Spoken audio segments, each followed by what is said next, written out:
Ele é o cientista social americano que desvendou o processo de escolhas do cérebro humano.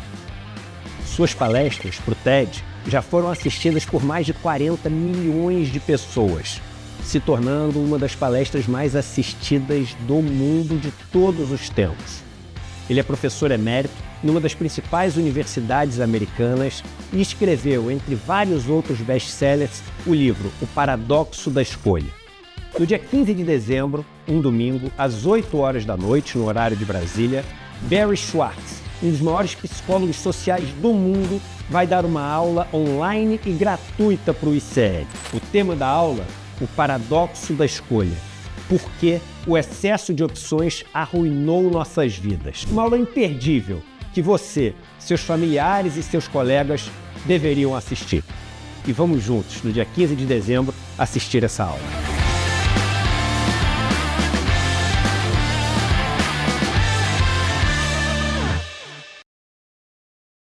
Muito bem, rapaziada, estamos começando o Desperta ICL de hoje, são 7h02 da manhã, que a quarta-feira, 11 de dezembro, vem aí um novo especial do ICL, né? Nesse domingão, né, ô Gabriel? Neste domingão, às 8 horas da noite, Paradoxo da Escolha. Você sabe, né? Para se inscrever é no despertasl.com.br. Corre lá para o nosso link, despertasl.com.br. Os nossos eventos são gratuitos, online e exclusivos aqui. Eu sinto muito o Paradoxo da Escolha, Gabriel, quando eu vou em restaurante.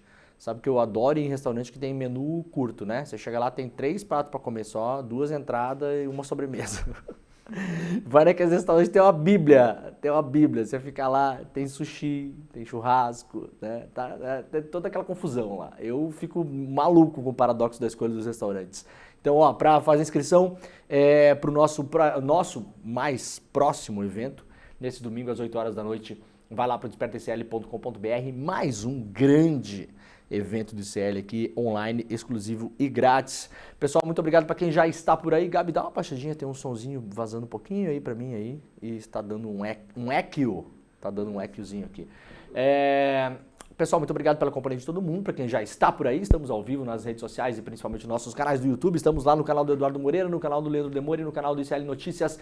Muito obrigado para quem já está deixando o seu like, ativando o sininho, assinando os canais e principalmente o pessoal que está dando aquele glorioso bom dia, boa tarde, boa noite, porque sim, muita gente acompanha este programa em outros países aí pelo nosso chat. Se você quiser nos assistir pela televisão, estamos na TV aberta lá em Salvador, na Bahia, na TV Quirimurê, lá em Porto Alegre, na Pop TV e também em São Paulo, na TVT. E se você quiser nos ouvir pelo bom e velho radinho, muito bom dia para quem nos acompanha, principalmente no trânsito em São Paulo e na Grande São Paulo. Estamos ao vivo em 3 emissoras de rádio, então se você ficar procurando aí no rádio, você vai encontrar o Desperta ICL todas as manhãs na Rádio Cantareira, na Rádio Heliópolis e também na Rádio Brasil Atual. Muito obrigado pela companhia de todo mundo por aí. Olha só, eu poderia até falar que ontem eu já sabia o que ia acontecer, mas estaria mentindo para vocês, né? Ontem no programa eu falei sobre as emendas, as tais emendas que o Congresso quer porque quer, a chantagem nacional que está sendo feita,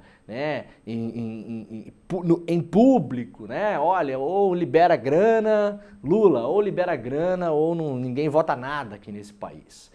Mas eu não sabia realmente o que ia acontecer. Depois do programa de ontem, conforme eu profetizei, Gabriel, aqui, o que ia começar a aparecer, né, no uso dessas emendas, a Polícia Federal efetuou apreensões e prisões, várias delas de dinheiros, de emendas, porque isso aí virou uma farra. A gente vai ver ao longo dos próximos meses e anos muitas operações como essas, e aí teve até malinha de dinheiro sendo jogada pela janela. A gente vai mostrar aqui esse caso hoje, que aconteceu ontem, graninha de emenda, aliás, de gente ligada para a prefeitura do irmão, e o cara que estava com a sacolinha de dinheiro é primo do Elmar Nascimento, deputado, que era o principal candidato do Arthur Lira para suceder o Lira na presidência da Câmara no ano que vem. Daqui a pouquinho a gente vai cair nesse caso aqui,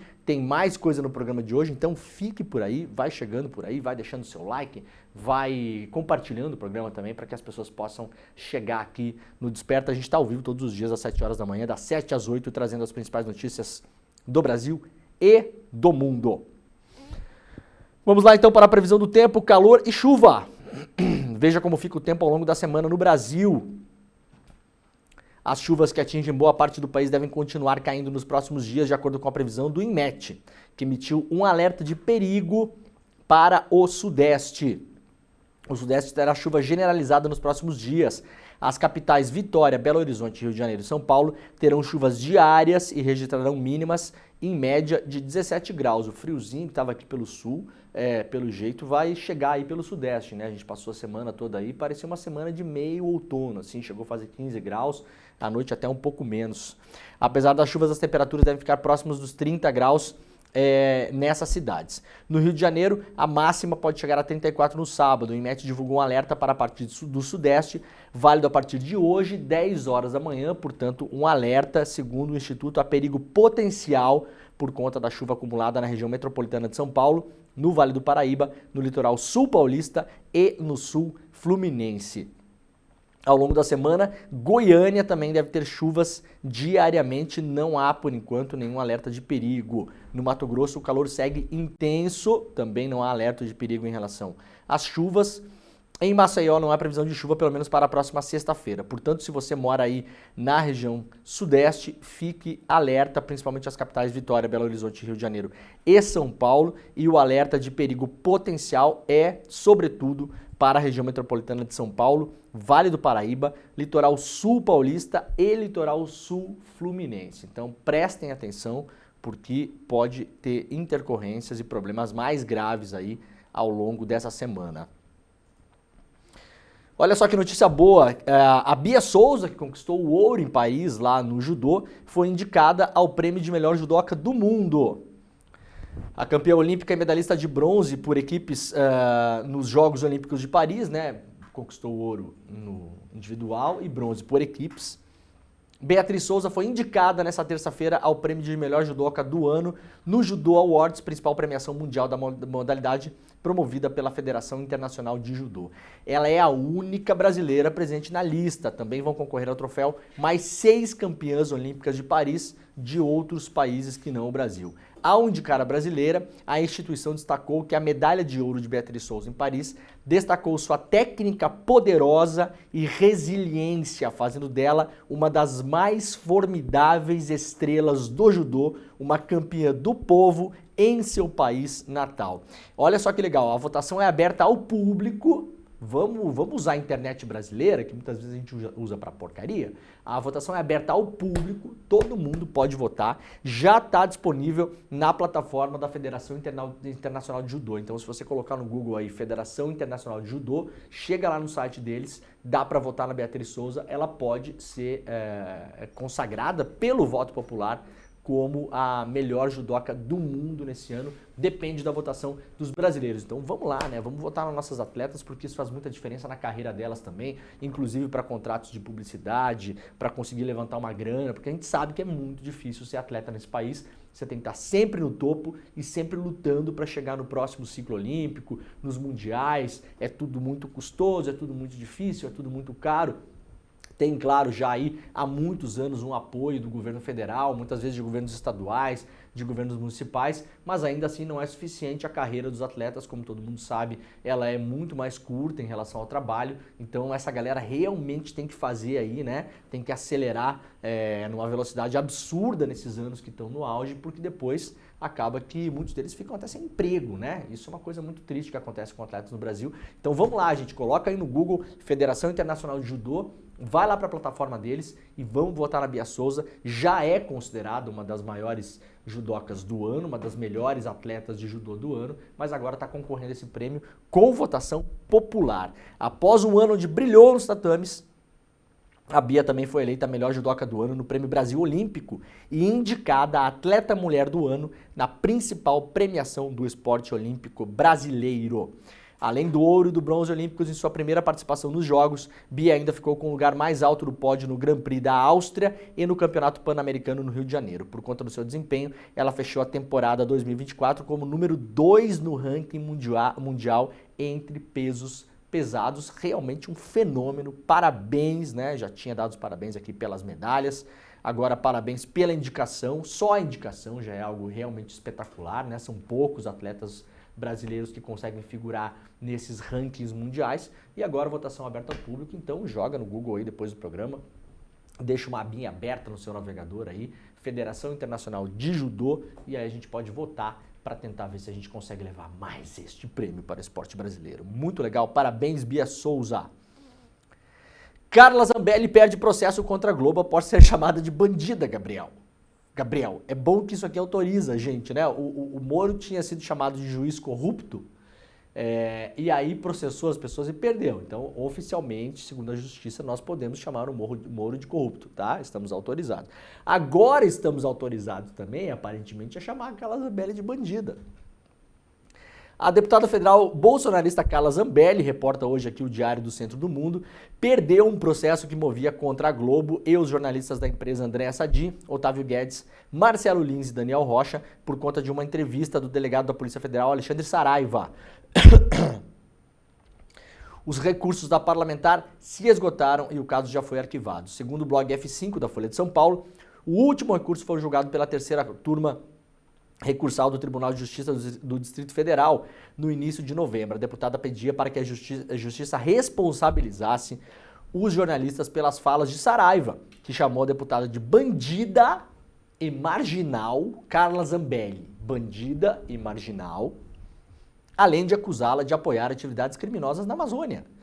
A entrevista foi feita em junho de 2022, lá na Globo News. Na ocasião, o programa repercutiu o assassinato do jornalista Dom Phillips e do indigenista Bruno Araújo, mortos em maio daquele ano. Temos uma bancada do crime, na minha opinião, uma bancada de marginais. Para mim, são bandidos. Até pela forma como se comportaram quando eu fui convidado para ir em uma audiência, afirmou o delegado, citando ainda Zequinha Marinho, Teomário Mota, Messias de Jesus e Jorginho Melo. Outros parlamentares, Jorginho Melo hoje é governador de Santa Catarina. Que, aliás, baixou impostos lá para jet ski e helicóptero, viu, Gabriel? Tô pensando em levar meu helicóptero para Santa Catarina agora. E os meus jet skis todos para Santa Catarina. É uma pessoa que pensa no povo, né? Afinal, super importante, né, gente? Zambelli processou o delegado e os jornalistas poucos dias depois, pedindo R$100 mil por danos morais. Ela argumentou na ação que deveria ter sido defendida das acusações feitas por Saraiva, mas a justiça negou a solicitação e citou a liberdade de imprensa. Para o Tribunal de Justiça do Distrito Federal, Saraiva apenas proferiu críticas sobre seu comportamento e os jornalistas apenas fizeram perguntas, sem poder imaginar, claro, quais seriam as respostas. Então, muito bem, né? Bandida, né, o Gabriel? Carla Zambelli, bandida. Justiça definiu que não teve problema nenhum nesse caso aí da Globo News. Conselho Nacional de Justiça mantém afastado o juiz citado em relatório da PF sobre golpe. Por unanimidade, o CNJ decidiu manter afastado o juiz federal Sandro Nunes Vieira do TRF4. O magistrado foi citado em um relatório da Polícia Federal que investiga uma suposta tentativa de golpe de Estado no Brasil. Suposta não, né? Aqui está no Diário do Centro do Mundo também, né? Suposta não, a tentativa aconteceu. A ver se será, se vai ter gente penalizada, né? A decisão do CNJ confirmou a medida liminar provisória tomada pelo Corregedor Nacional de Justiça, ministro Mauro Campbell. O caso tramita em sigilo e para análise do assunto foi necessário esvaziar o plenário e suspender a transmissão da sessão pelo YouTube. Por quê? Por que é em sigilo esse negócio aí? Por quê? Não pode expor o colega lá no CNJ? Ué, um juiz pago com dinheiro público, nosso dinheiro, mantido pela sociedade civil, está num relatório da Polícia Federal num planejamento de golpe de Estado, o CNJ entendeu que o afastamento será mantido, ou seja, o próprio Conselho entendeu que há elementos suficientes para afastar o juiz, e a gente não pode ver o processo? Por que não pode ver o processo? Segundo a Polícia Federal, há indícios de que o magistrado teria colaborado com o PL, legenda do Bolsonaro, no desenvolvimento de um relatório elaborado pelo Instituto Voto Legal. Este documento questionava a integridade do sistema eleitoral brasileiro após a derrota do Bolsonaro. O ministro Alexandre de Moraes, responsável pela investigação criminal sobre a tentativa de golpe, solicitou a Mauro Campbell que avaliasse possíveis medidas administrativas contra Vieira. Embora não tenha sido formalmente indiciado nas investigações, o juiz é citado pela PF como tendo atuado de maneira ilegal e clandestina ao prestar assessoria ao PL na representação eleitoral contra as urnas eletrônicas. Curioso, né? A PF fala que ele atuou de modo ilegal, de modo clandestino, auxiliou o PL naquele relatório fraudulento sobre a fraude nas urnas que nunca existiu. Relatório que, aliás, privadamente teve a conclusão sobre a fraude nas urnas que a fraude nunca existiu e eles maquiaram a conclusão e publicamente falaram outra coisa, porque interessava causar o caos. Essa parte toda do bombardeamento ao sistema eleitoral, segundo a própria Polícia Federal, ela é parte necessária da tentativa de golpe de Estado e o juiz não foi indiciado. Tá bom, né? Eu não entendo nada disso, né, Gabriel? Vamos só aqui trazer informação, né?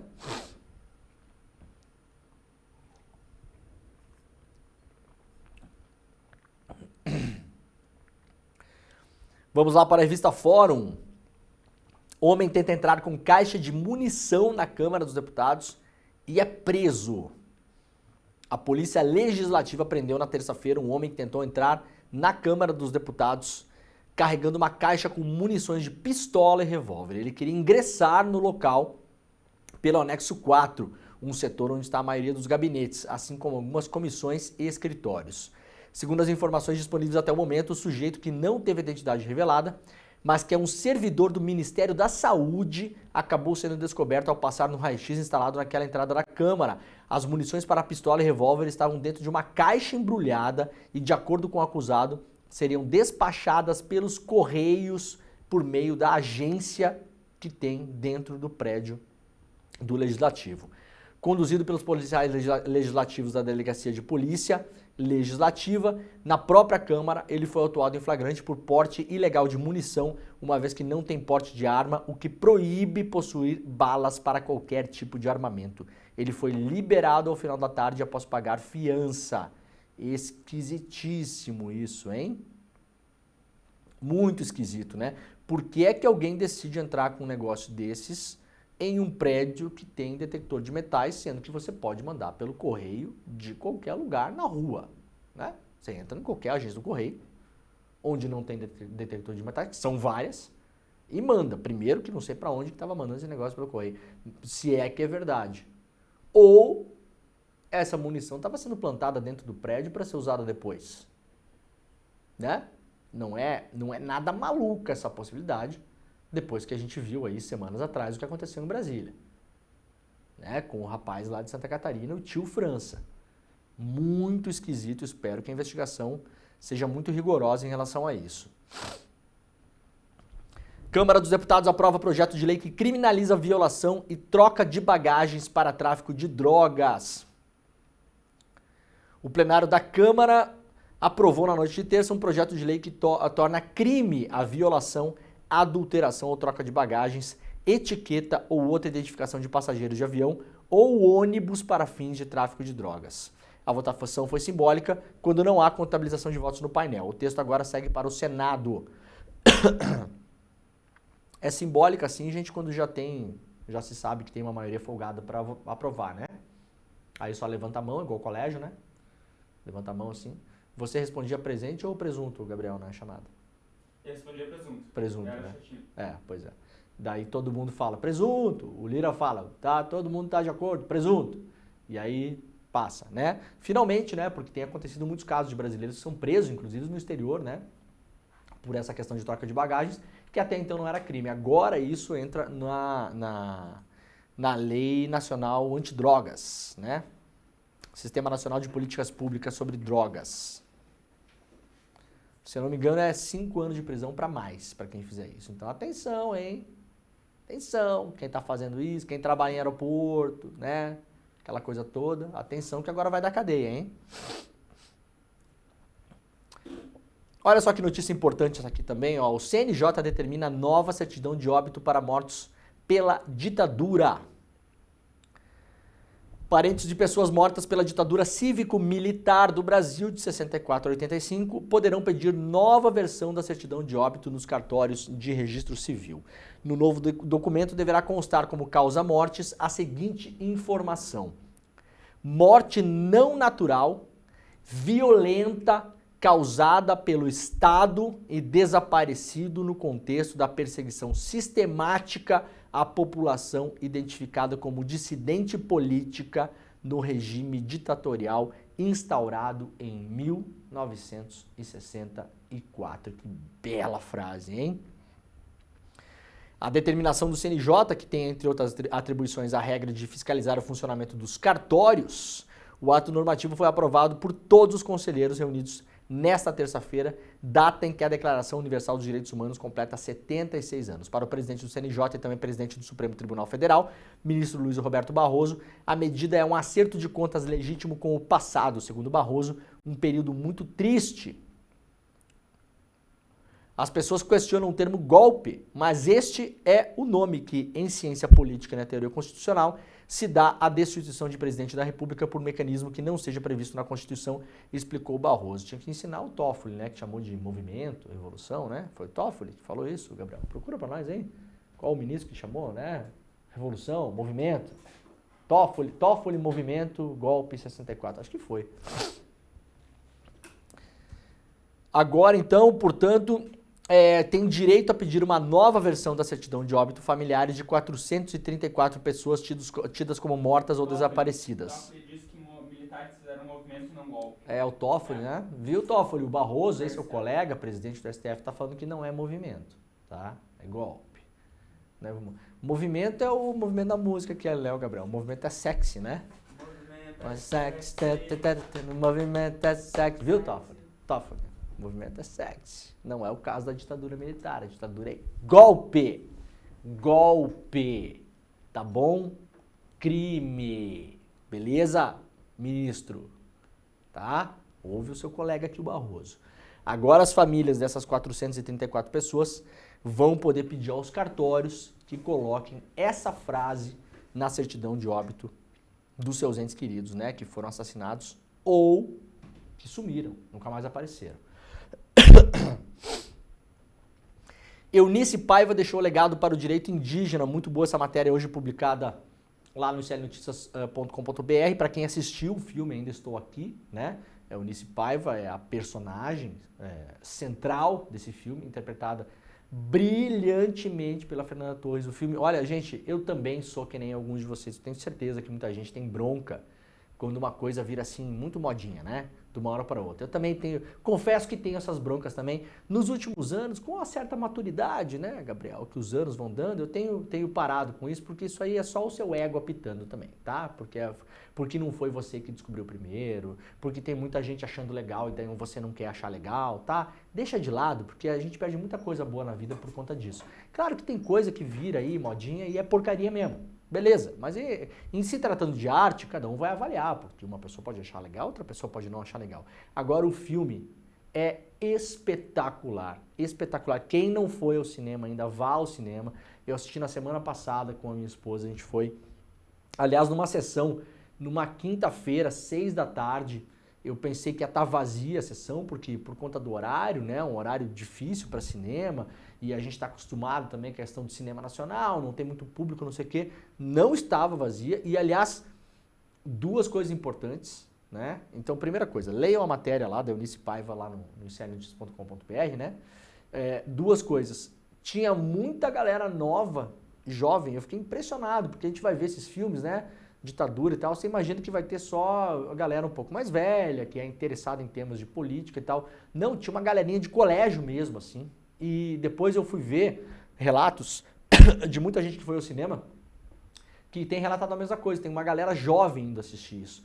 Eu acho que isso aí tem um poder de transformação social imenso que a gente vai ver no futuro, né? Porque o filme já foi assistido por muita gente, virou realmente um blockbuster no Brasil, a bilheteria histórica, não é pouca gente não que está vendo. Depois muito mais gente vai ver na televisão, na internet e tal. Então é um filme que de fato atingiu já e vai atingir milhões de pessoas, ajuda a criar consciência política, ajuda a fazer com que a galera que não é muito ligada em notícia, que ouve só de orelhada, que recebe porcaria na rede social, ajuda a entender a gritaria, o mimimi e as mentiras dessa galerinha de hoje, da liberdade de expressão.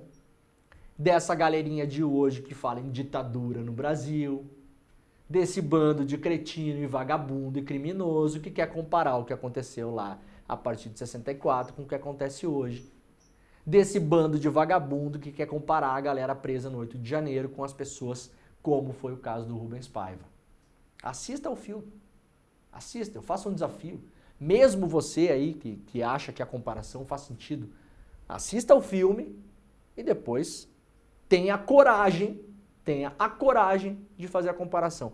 No dia em que o Brasil voltar a fazer o que fizeram com o Rubens Paiva, e não estou contando nenhum segredo aqui, porque isso é história já contada, de aparecer um bando de jagunços sem identificação na casa de alguém, levar a pessoa embora e a pessoa nunca mais voltar, vocês comecem a falar em ditadura, tá? Enquanto isso, vocês que lute. Vocês que lute. Então, aproveitar aqui, parabéns para o Marcelo Rubens Paiva, autor do livro. Aliás, leiam um livro, comprem um livro. Um abraço para o Marcelo, para toda a família. Parabéns também para o pessoal do filme, para a Fernanda Torres, para todo mundo. Olha, não perca. Deve sair do cinema daqui a pouquinho, né? Porque estreou faz um tempo já, tem o seu ciclo aí. Depois sai. E agora o filme vai fazer as suas viagens internacionais e vai tentar papar os prêmios aí, inclusive o Oscar, né? E também, se não ganhar, também não tô nem aí, Gabriel. Dane-se o Oscar, né, Gabriel? Dane-se o Oscar também. Não tô nem aí, gente. Esses prêmios feitos por gringo aí também, é problema deles também, se eles não derem o Oscar. Se não der o Oscar, perdeu o Oscar. É igual não ter dado lá pra Central do Brasil, né? Pra Fernanda Montenegro. Problema do Oscar, né? O Oscar que não teve a honra de ser tocado pela Fernanda Montenegro, né? E vida que segue. Bancada evangélica tem novo racha e adia eleição para definir líder. A gente falou um pouco sobre isso ontem aqui, né? Agora tem uma matéria nova publicada lá pela Ana Virgínia Balucier e pelo César Feitosa na Folha de São Paulo e republicada pelo iclnoticias.com.br. Um novo racha paira sobre a eleição que vai definir quem presidirá a frente parlamentar evangélica nos próximos 2 anos. De um lado, há parlamentares para quem Ottoni de Paula, um dos candidatos mais competitivos, aproximou-se demais do petista, o que faria os brios conservadores da bancada religiosa tremerem, né? O Ottoni de Paula aí nos últimos dias aí deu um duplo twist de carpada aí, começou a falar mal do Messias e tal, não sei o quê. Aliás, começou o Ottoni de Paula, na verdade, a falar com propriedade do evangelho, né? Eu não estou brincando não, aqui agora tá interpretando o evangelho segundo as próprias palavras de Cristo, né? Então, agora está no ponto certo. E aí tá causando furor esse negócio, né? Do outro lado, uma ala vê um outro nome forte para o páreo Gilberto Nascimento, que é do PSD, ligado ao Gilberto Kassab, e que é linha auxiliar do pastor Silas Malafaia. A reportagem completa está lá no iclnoticias.com.br também. O governo federal publica portaria sobre emendas para atender o Congresso. O governo Lula editou uma portaria na terça-feira para retomar o pagamento das emendas parlamentares. As regras podem abrir brechas na recente decisão do STF sobre o tema. A portaria foi publicada em meio ao embate entre os poderes pela liberação da verba no final do ano. A cúpula do Congresso ameaça atrasar a votação do pacote de corte de gastos do governo como retaliação à mudança nas emendas. Detalhe, a mudança foi feita no STF e não no governo Lula. Pelo contrário, o governo Lula está nessa política aí. Claro que as coisas não são tão simples assim, tá? Mas o governo Lula, nesse momento, é um aliado da Câmara, está usando, inclusive, a Advocacia Geral da União para tentar pressionar o STF para afrouxar as regras que o STF acaba de colocar pela relatoria do Flávio Dino, processos herdados da Rosa Weber. Então o Flávio Dino não inventou isso da cabeça dele e foi votado no STF e foi votado por unanimidade, inclusive pelo Cássio Conká e pelo André Mendonça. Parlamentares afirmaram à Folha de São Paulo haver temor de que as novas regras inviabilizem o pagamento de emendas parlamentares até o final do ano. O texto publicado pelo governo Lula permite que as emendas de comissão sejam pagas quando qualquer parlamentar se identifique como solicitante da destinação do dinheiro, inclusive os líderes partidários. A identificação dos patrocinadores das emendas de comissão, que são aprovadas de forma conjunta, é uma exigência do Supremo para o desbloqueio do dinheiro. Neste ano, o Congresso destinou 15 bilhões para esse tipo de emenda. O trecho pode abrir brecha para que parlamentares que não sejam os reais patrocinadores de determinada emenda possam se dizer responsáveis pelo dinheiro e assim garantir a liberação até o final desse ano. Essa foi uma sugestão discutida entre lideranças do Congresso nos bastidores em agosto. Na decisão da última semana, o Flávio Dino do STF ressaltou que não será aceito um líder partidário se dizer responsável pela emenda dos colegas. Bom, isso aqui, agora com a internação do Lula também, é um problema ainda maior. A gente falou sobre isso ontem, né? Eu não vou me estender muito em relação às emendas, mas basicamente para lembrar, em agosto o Flávio Dino bloqueou várias emendas. Por quê? Porque a maneira como elas eram feitas era inconstitucional e feria a lei de responsabilidade fiscal. Por quê? Como já expliquei 1000 vezes aqui, porque os deputados simplesmente estavam pegando dinheiro e jogando na mão de quem eles bem entendessem. E a gente não sabia nem quem estava mandando dinheiro e nem para quê. E eu não estou exagerando, é exatamente isso. Os caras decidiam que iam mandar dinheiro para uma determinada prefeitura ou para algum órgão, como a gente vai ver daqui a pouquinho. E a gente não sabia nem quem era o deputado ou senador que estava mandando e nem para qual destinação. Porque não precisava apresentar sequer projeto, tá? O Dino depois tomou uma decisão para liberar as emendas com novas regras. E essas novas regras não agradaram os parlamentares, que tinham, uma semana antes, aprovado uma lei com as suas regras. E o Dino falou, não, as de vocês não. As de vocês não. Por que as de vocês não? Porque são inconstitucionais. Vocês têm que colocar um nominho ali. Nominho de quem mandou o dinheiro. Por que é que agora, inclusive o governo está tentando dar uma força aí para o parlamento? Porque depende para ter voto. Tá? O parlamento aí está democraticamente dentro da lei se vendendo e o governo o está comprando. É isso que está acontecendo neste momento. Vamos falar o português bem claro aqui. Ai, não gostei desse comentário. Pois é, paciência, né? Se eu não comentar, vai continuar existindo de toda forma. Eu não estou criando a realidade a partir do que eu estou falando. Tá? O parlamento está chantageando o país falando, a gente não vota se não tiver dinheiro. E a gente quer o dinheiro como era antes, a gente faz o que quiser. Dinheiro sem dono, sem carimbo. Daqui a pouco eu vou mostrar para onde que está indo esse dinheiro. Tá? Bolsa de dinheiro sendo jogada pela janela. Como, aliás, já alertei ontem aqui, já falei várias vezes sobre isso. É óbvio que está acontecendo com esse dinheiro. Aí o Dino falou não. E aí agora o parlamento quer falar sim. E o governo também está ajudando o parlamento a falar sim. O governo editou uma portaria falando, olha, não, então assim o líder de bancada ou sei lá quem pode dizer. E o STF falou, não é líder de bancada que pode dizer. Quem tem que falar de quem é o dinheiro é o deputado que está mandando o dinheiro. Por quê, gente? Porque se acontece um caso, como é o caso que eu vou mostrar agora, esse parlamentar pode ser responsabilizado também. Os caras não querem botar o nome por quê? Porque eles sabem que parte gigantesca desse dinheiro que está chegando lá na ponta está sendo roubada.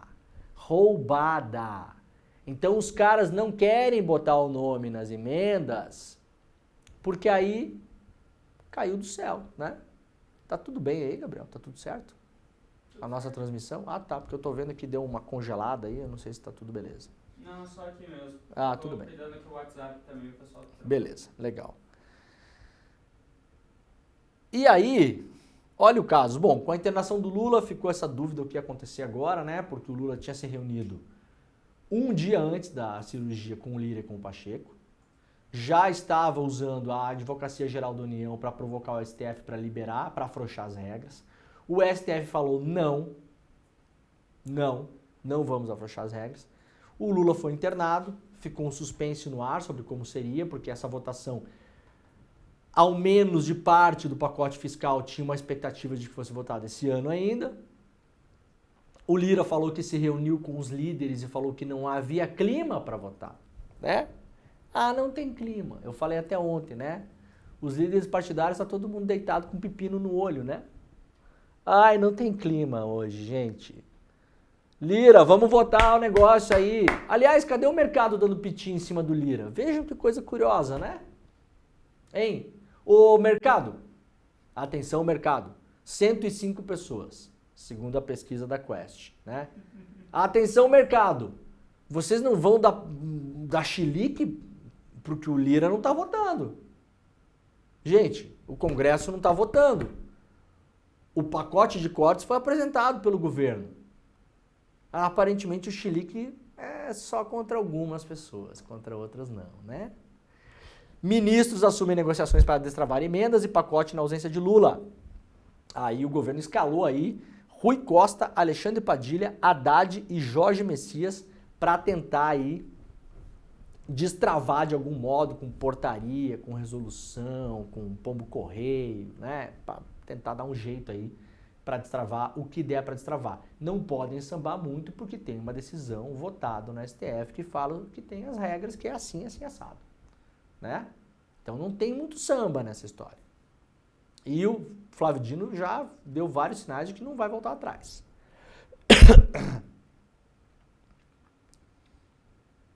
Olha aqui, ó, que beleza.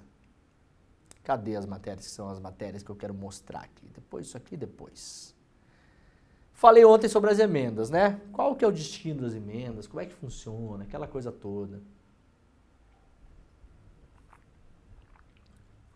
Um país tão preocupado com a corrupção, tão indignado com a corrupção, né?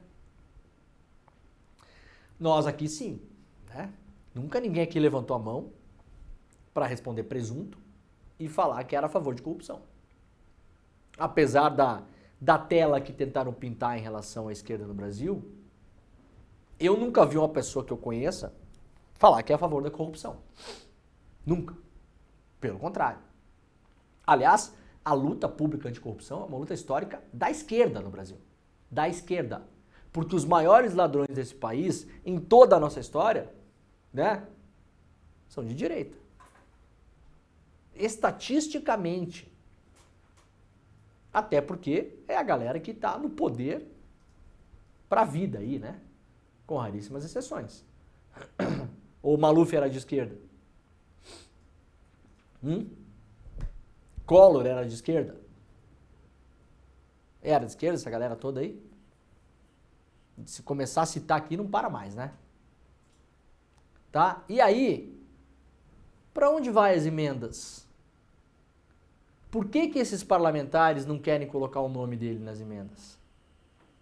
Por que não querem dizer qual a destinação? Por que não querem se comprometer em fazer projeto antes de mandar as emendas? Que foi o que o STF decidiu. Porque antes não precisava ter projeto, gente. Mandava dinheiro para a prefeitura e pronto, e deu. E boa. Mandou e boa. Por quê? Temos um caso aqui, tá? Olha, preparem-se. A não ser que haja algum tipo de concertação de bastidores aí para não botar mais a mão nesse negócio, preparem-se. Que olha assim, nem começou. Nem começou. Primo de Elmar Nascimento, deputado, e a gente já vai mostrar aqui todo o caminho desse dinheiro, jogou dinheiro vivo pela janela antes de ser preso pela Polícia Federal. Reportagem publicada ontem. Não deu tempo da gente mostrar aqui, por quê? Olha o horário da reportagem. Olha aqui, ó. Meio-dia. Que horas eu falei ontem aqui que ia começar a aparecer esses casos? 7h30 da manhã. Né? Então, praticamente uma Márcia sensitiva, né, Gabriel? Hein? Ô, Leandro Sensitivo. Leandro Sensitivo. Tira a carta pra mim. Tá precisando de uns numerozinhos da Mega Sena aí, Gabriel? Eu tô. Hã? Né? A diferença é que o número da Mega Sena é adivinhação pura. Isso aqui é só lógica. É só lógica. Investigadores da Polícia Federal se depararam com uma situação inusitada na terça-feira em Salvador, durante uma operação para apurar desvios de recursos do Departamento Nacional de Obras contra a Seca. Além de tudo, esses vagabundos estão roubando dinheiro de gente que não tem água para tomar. né? Um dos alvos de prisão arremessou uma bolsa de dinheiro vivo pela janela de sua residência no momento da ação policial. O alvo da prisão que protagonizou esse episódio foi Francisco Nascimento. Prestem atenção nesses nomes todos, tá? Francisco Nascimento, vereador da cidade de Campo Formoso e ex-secretário executivo desta mesma prefeitura de Campo Formoso. Ele é primo do deputado federal Elmar Nascimento, do partido União Brasil, da Bahia, um dos líderes do Centrão. Elmar Nascimento era, aliás, o favorito do Arthur Lira para ocupar a sua cadeira no ano que vem. E, misteriosamente, a candidatura foi para o brejo. Eu posso começar a imaginar que parte desse mistério, eles também, assim, são meio Márcio sensitivo. Já poderiam imaginar que tinha coisa acontecendo que poderia, né? Então, aí a coisa, ou como disse a Luísa Vilela ontem, justamente queriam a presidência da Câmara, né? Opa, caiu meu mic aqui. Deu. Para tentar se blindar dessas coisas, quem sabe, né? O irmão do Elmar Nascimento, Elmo Nascimento, é prefeito de Campo Formoso, principal base política do Elmar Nascimento. Então é o seguinte, dinheiro de emenda foi para essa galera. Sem projeto, sem avaliação técnica de nada, de qualquer jeito. Esse dinheiro, suspeita agora a Polícia Federal, a partir de uma provocação da Controladoria Geral da União, que identificou sobrepreço em vários serviços e produtos, esse dinheiro foi roubado. Esse dinheiro foi enviado como emenda por parlamentares, a gente já vai ver aqui. Elmar Nascimento, o primo jogou bolsa de dinheiro pela janela, o irmão é prefeito da cidade. Então vocês podem imaginar que esse dinheiro foi mandado para essa cidade, ou para esse órgão de combate às secas, que, entre aspas, beneficiou a cidade, a gente pode imaginar onde foi parar esse dinheiro. E os órgãos de controle não tinham muito braço para olhar isso. Por quê? Porque, gente, mal dava para identificar quem mandava o dinheiro. O teu dinheiro, cara, o teu, meu dinheiro. Não se sabia. Agora, minimamente, né, a gente começa a olhar. Apesar de ser vereador em Campo Formoso, o Francisco, esse da mala do dinheiro, estava em um apartamento em Salvador. A bolsa foi interceptada pela PF. Dentro encontraram diversos maços com notas de R$100. O montante, segundo a APF, R$250 mil na bolsinha, Gabriel. Esse que jogou pela janela. R$250 mil pela janela. Fup, fup. Parece bastante dinheiro, né? Mas não é, gente. Não é. Não é bastante dinheiro. Comparado com o total. Comparado com o total, olha aqui. De onde veio esse dinheiro, então? De onde que veio esse dinheiro? Vamos recuperar aqui a coluna do Igor Gadelha no portal Metrópolis, publicada lá em junho. Junho, tá? Porque esse dinheiro, o primo do Elmar Nascimento tentou fazer cair do céu, né? Jogou pela janela. Não caiu. Mas o dinheiro até chegar na mão dele não caiu do céu. Ele caiu de Brasília. Como que ele caiu lá? Cidade de Elmar Nascimento, na Bahia, recebe mais em emendas do que Salvador em 2024. Celeiro eleitoral do líder do União Brasil na Câmara, Elmar Nascimento, o pequeno município de Campo Formoso recebeu 31 milhões em emendas parlamentares em 2024, pagas até agora. Até agora era junho. Até agora era junho. Tá? Em 6 meses, a cidadezinha de Campo Formoso, um beijo e um abraço para todo mundo que mora em Campo Formoso, absolutamente não tem nada a ver com a população local, né? Isso aqui é um caso de polícia que não envolve as pessoas da cidade. Algumas, sim, claro, obviamente, mas não a população. Em 6 meses, 31 milhões em emendas parlamentares para uma cidade de 71 mil habitantes. Grosso modo, aí dá quase R$500 mil por habitante. Se simplesmente distribuísse esse dinheiro para a população, já resolvia os problemas da cidade, de todo mundo. Né? Criava uma ilha da prosperidade lá. Obviamente não foi isso que foi feito com o dinheiro. Os dados são do portal Siga Brasil e englobam emendas parlamentares destinadas à cidade pelo próprio Elmar Nascimento, pela Comissão de Saúde da Câmara e por relatores do Orçamento da União nos anos anteriores. O montante é maior do que o recebido por Salvador, que recebeu 14 milhões. Ou seja, Salvador, milhões de habitantes, capital do estado, até junho, tinha recebido a metade do dinheiro de emendas que tinha recebido a bela, pacata e minúscula Campo Formoso de dinheiro do Elmar Nascimento. O município baiano tem como prefeito Elmo Nascimento, irmão do Elmar Nascimento. Então tá aqui o caminho, gente. Tá aqui o caminho. O dinheiro saiu de Brasília via emenda, foi parar na cidade. 31 milhões até junho desse ano. Por quê? Porque tinha eleição.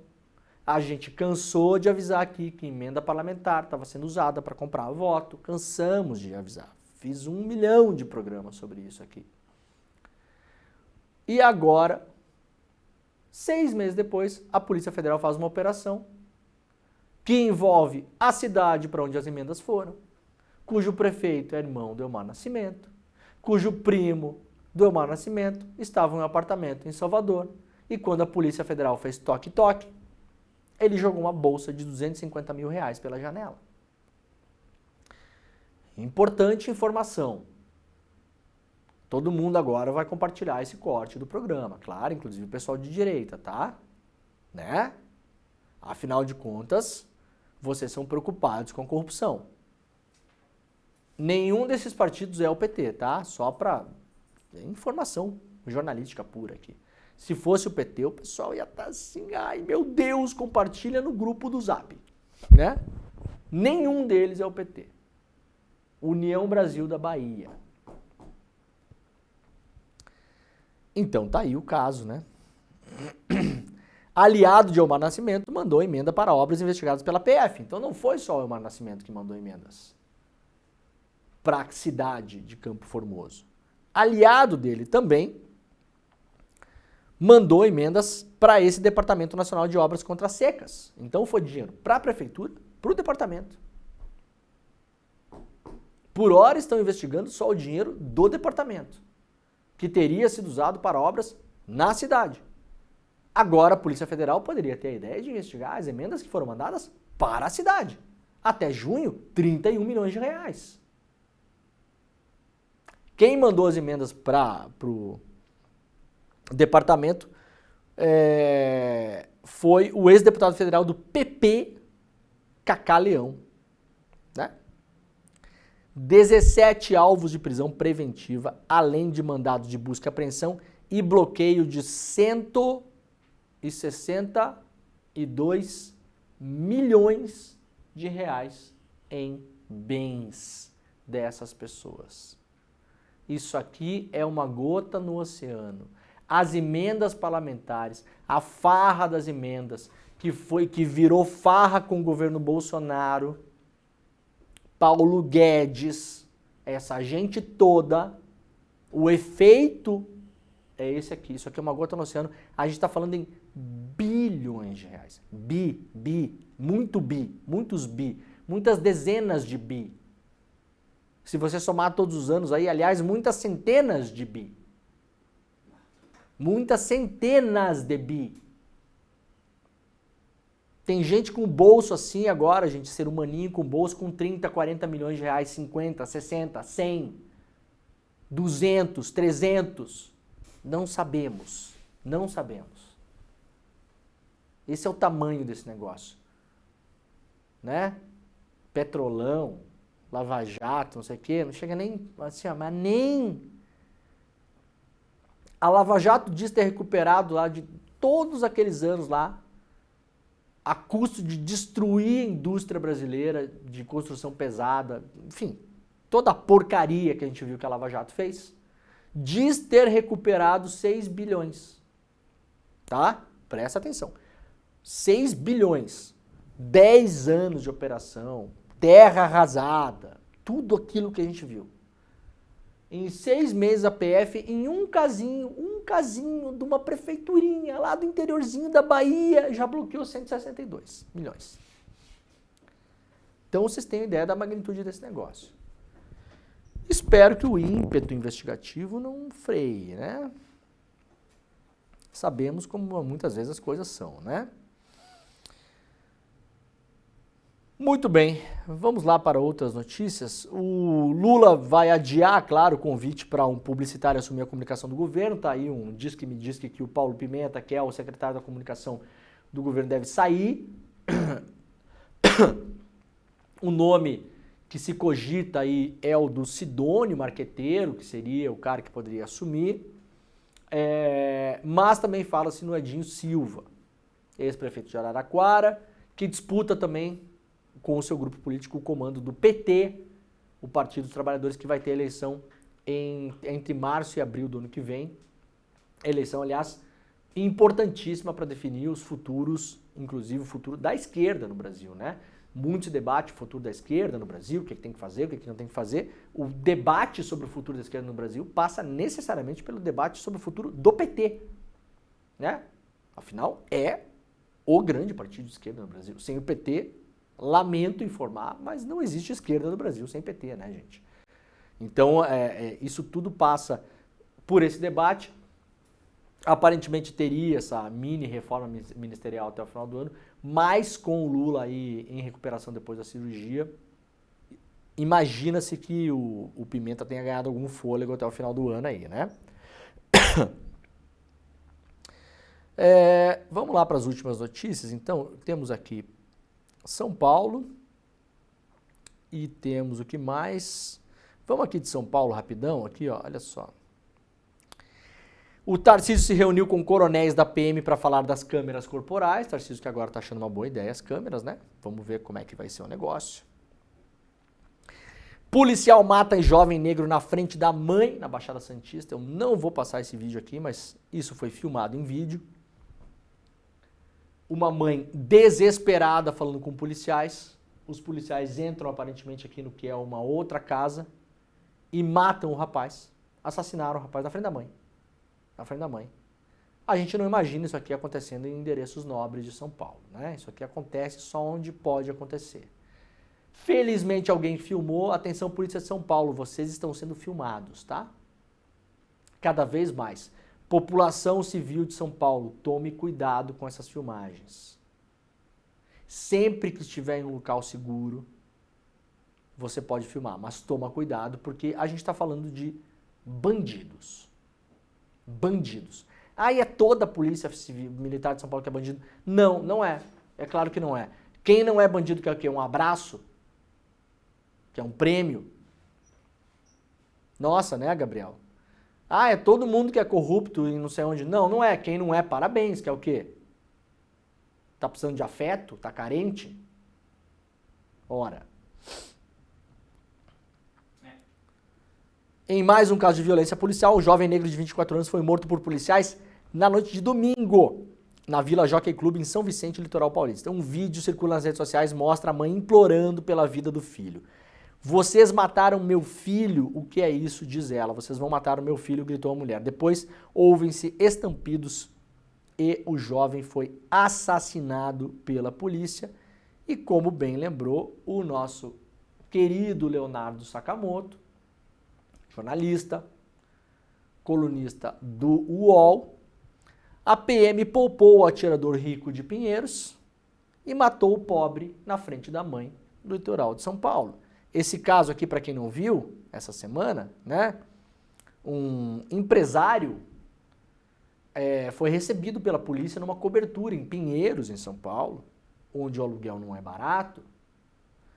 A polícia entrou lá, o cara estava devendo, se eu não me engano, não sei se era aluguel, condomínio, não sei o que era.